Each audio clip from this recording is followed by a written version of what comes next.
Au 1er juillet 2018, 70 710 personnes étaient détenues dans les prisons françaises, pour un total de 60 000 places.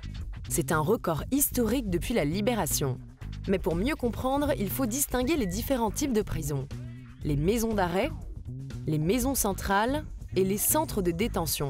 Les maisons d'arrêt sont les lieux de détention les plus peuplés.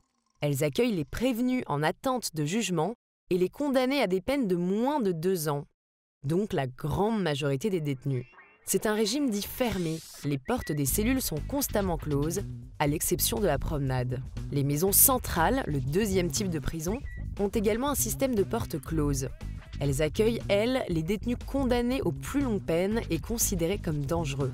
La troisième catégorie de prison est le centre de détention, où les détenus purgent leur peine, supérieure à 2 ans. Sauf qu'ici, les cellules sont censées être ouvertes pendant une partie de la journée, afin que les détenus puissent circuler, accéder au travail ou à une remise à niveau scolaire. Mais dans les faits, cela dépend du comportement de chaque détenu. Alors, quelles prisons sont surpeuplées ? En centre de détention, pour 100 places, 91 détenus sont emprisonnés. En maison centrale, pour 100 places toujours, 74 détenus sont emprisonnés. Mais en maison d'arrêt, pour 100 places, on compte 140 détenus. C'est l'un des pires taux d'Europe.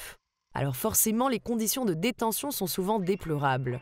Puces de lit, rats, moisissures dans les douches, sans oublier la promiscuité. Souvent, 3 voire 4 personnes sont enfermées dans 9 mètres carrés, et ce, 22 heures sur 24.